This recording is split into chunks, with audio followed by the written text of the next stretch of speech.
भी तुम्हें देखा, जिसने भी तुम्हें देखा, सौ जान सवारी है।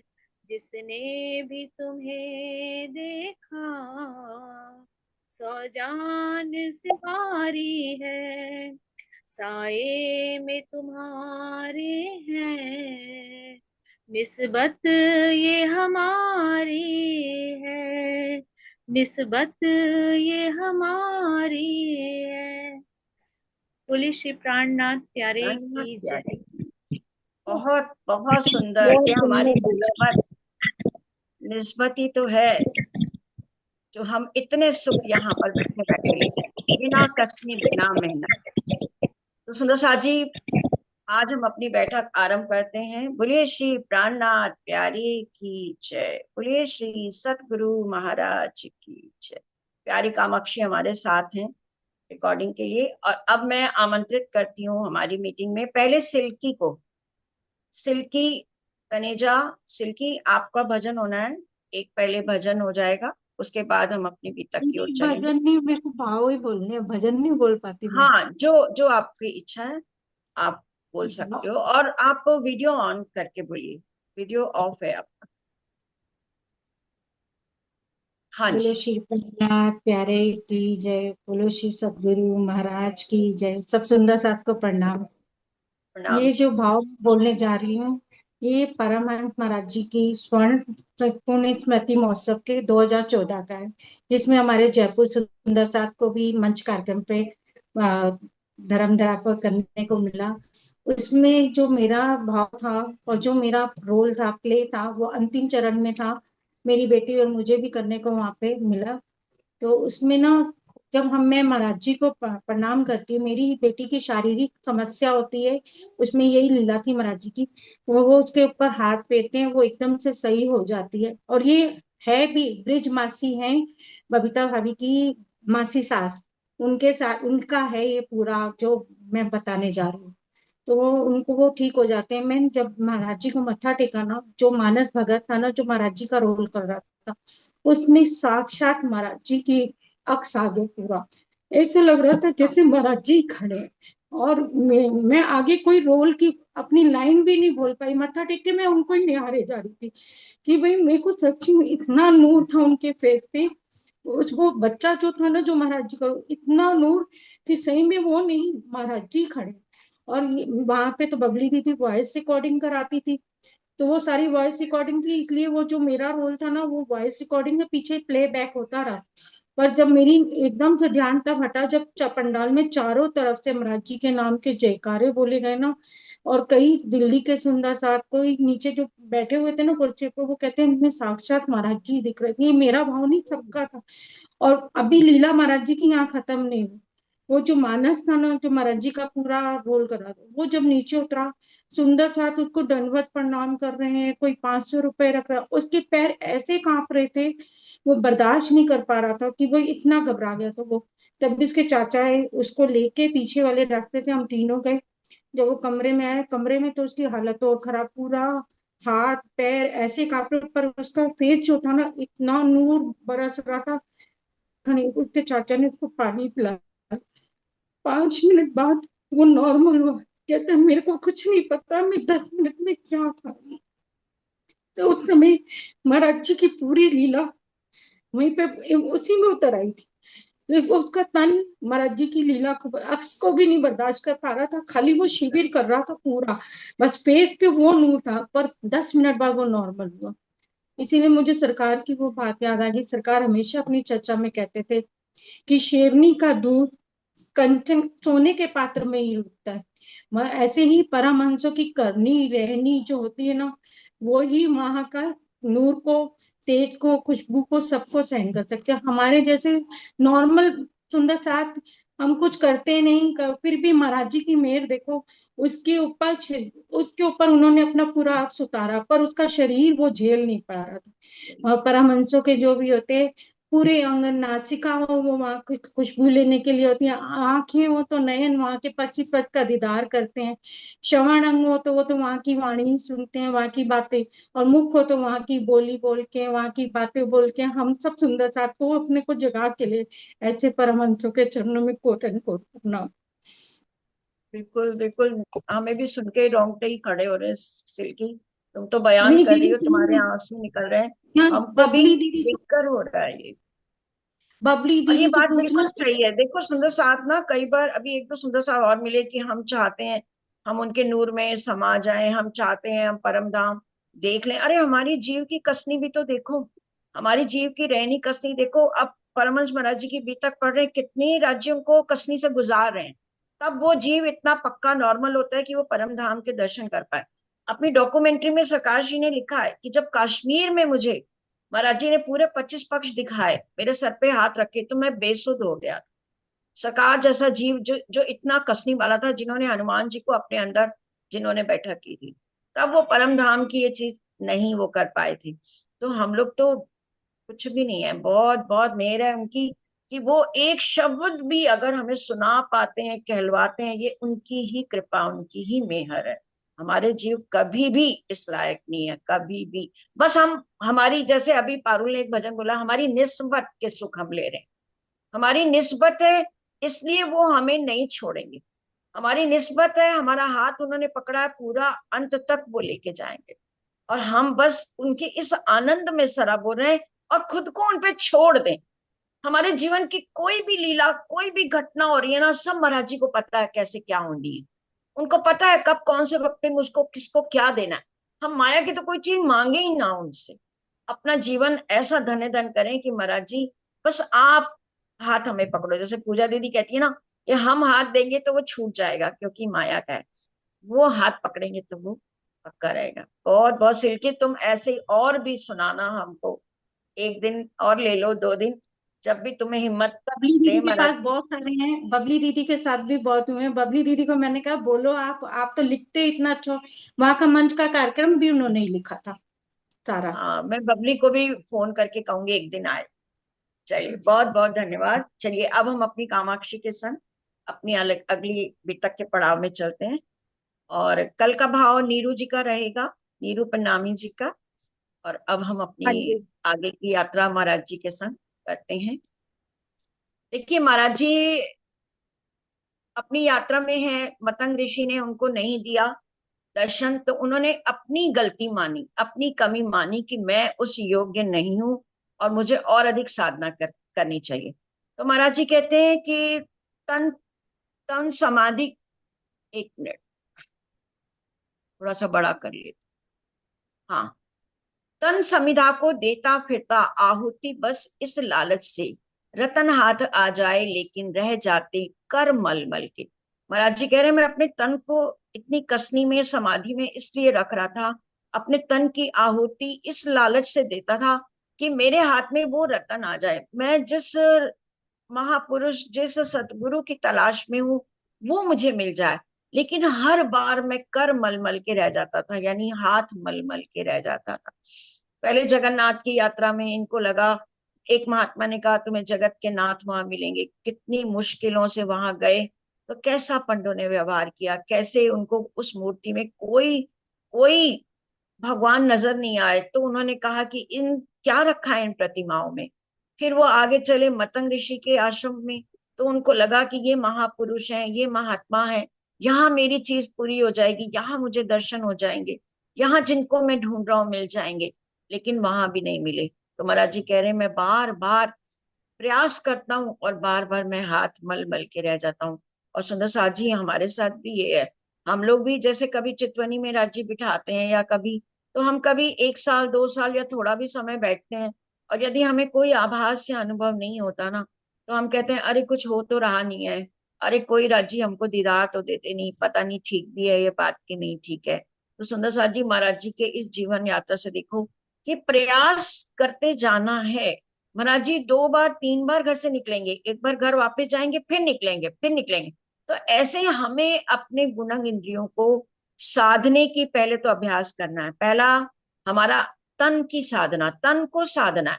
आसन सिद्ध करना है, उसके बाद मन की साधना, मन को सिद्ध करना है। और फिर जब तन और मन से हम शरीर भाव से अलग हो जाएंगे, तब हम कभी जरूर जरूर अपने धाम धनी की झलक को देख पाएंगे, या हम उस परम धाम को अपने सतगुरु महाराज की कृपा से वहां तक पहुंच पाएंगे। उलझा रहता इस विचार में रात बीत जाती यूं ही, एक यही आसन था अपना, थे अभ्यस्त इसके ही। अमरा जी कह रहे हैं पूरी पूरी रात मैं गोडों के, गोडे पहले पिछले पिछली लाइनों में गोडे शब्द आया था, तब मैं उसका अर्थ नहीं समझ पाई थी। आज जब मैंने दोबारा पढ़ा तो गोडे यानी घुटनों में ही सर देके और महाराज जी पूरी पूरी रात बिता देते थे, क्योंकि इसी आसन में वो चिंतन करते थे, समाधि के उसमें बैठते थे। वो कहते थे क्योंकि मैं इसी आसन का अभ्यस्त था, मुझे आदत थी इसकी। अर्धरात्रि उपरांत आज फिर अपने साथ हुआ ऐसा, हाथ हमारा पकड़ किसी ने बड़े जोर से धर बैठा। महाराज जी कह रहे हैं फिर मैं विचारों के सागर में निमग्न था, सोच रहा था क्यों मुझे दर्शन नहीं हुए, क्यों आगे कब मुझे मिलेंगे।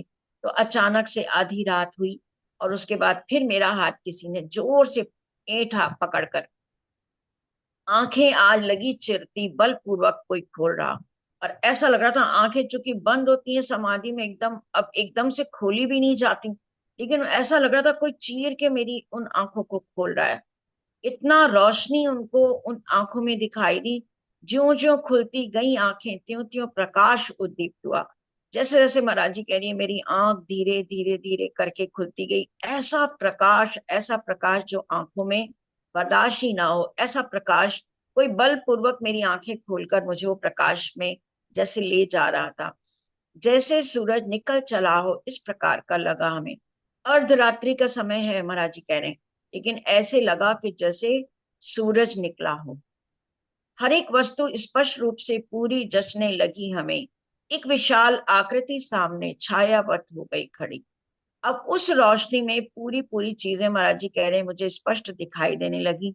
अचानक से एक बड़ी सी विशाल सी आकृति की छाया खड़ी हुई मुझे नजर आई।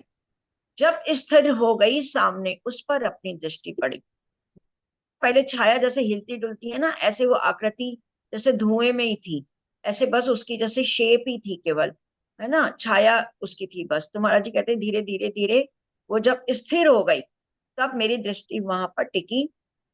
केवल रूप रेखा थी बस, नाम नाम का था आकार, उसका कोई आकार नजर नहीं आ रहा था कि जैसे ये हाथ है ये पैर है, एक बस जैसे कोई आदमी खड़ा हो तो उसकी बाउंड्री लाइन हो, ऐसी ऐसी रूपरेखा सी बस खड़ी थी। छूने में आ नहीं सकते थे, कहने कहने के साकार, और उनको छुओ यदि ना तो वो छूने में भी नहीं आ पा रहे थे, और कहने में दिख रहे थे कि कोई साकार खड़ा है, लेकिन यदि मैंने छूना चाहा तो मैं उनको छू नहीं पा रहा था। वहां मरोड़े करता था जो इस प्रकार से हमें कहीं, चेत कराया करता था जो इस प्रकार से हमें कहीं। और महाराज जी कह रहे हैं कि जो मेरी बाह मरोड़ता था वो दिव्य पुरुष भी मुझे महसूस हो रहा था, पर मुझे वो भी दिखाई नहीं देता था। अब वो इनकी बाह मरोड़ के इनको उठा देता था। अब वो दिव्य पुरुष कहता है देखो हनुमान जी हैं ये, सादर इन्हें प्रणाम करो, बल पराक्रम के दाता हैं, उठ करके सम्मान करो।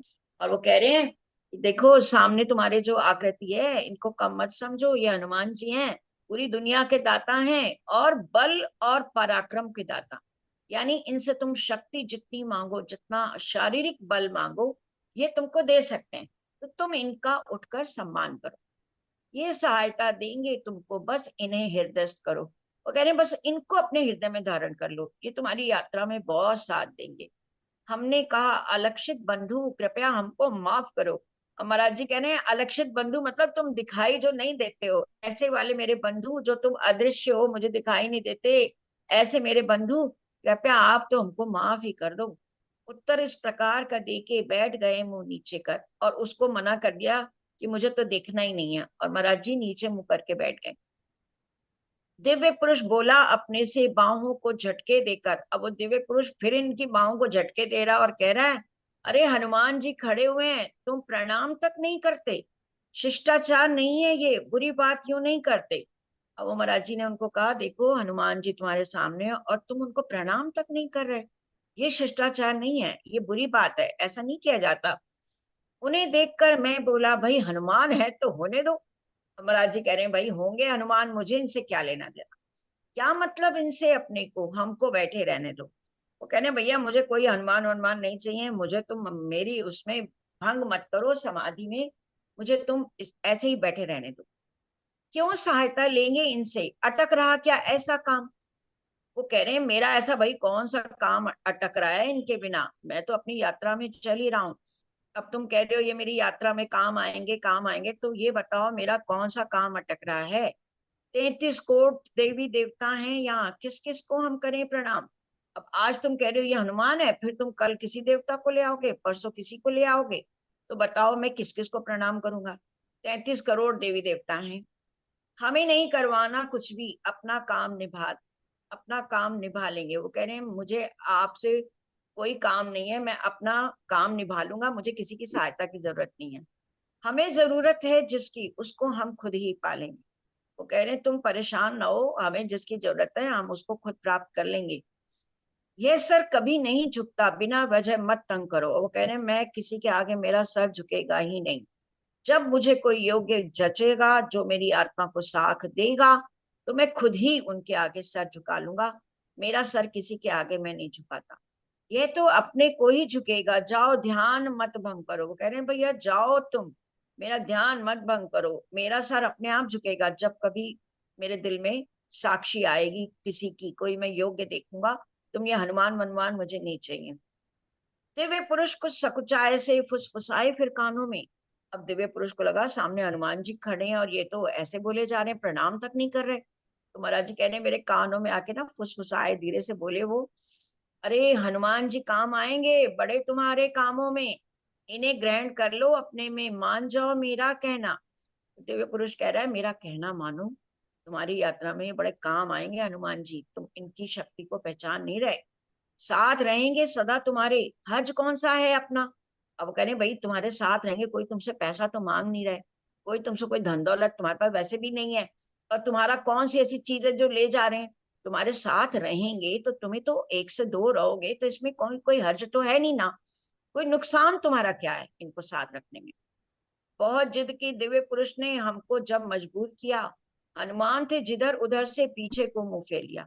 महाराज जी कह रहे हैं जब वो दिव्य पुरुष बहुत ही बार बार जिद कर रहा था कि इनको तुम ले लो, इनको अपने हृदय में ले लो, तो मैंने पीछे को मुंह फेर लिया। वो सामने हनुमान जी थे तो पीछे को मुंह फेर लिया, जिससे वह आकृति सामने की ना हमको नजर पड़े।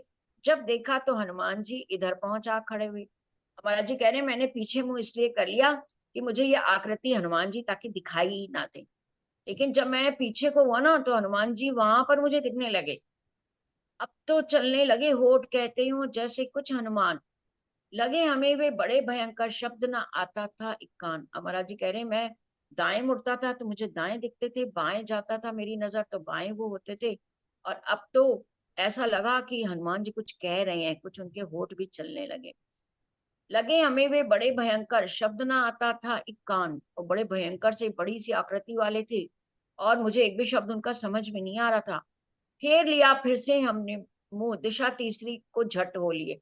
और जी कहने मैंने फिर से अपना मुंह फेर के तीसरी दिशा की ओर कर लिया। तब हमने हनुमान इधर भी खड़े हुए फिर देख लिए।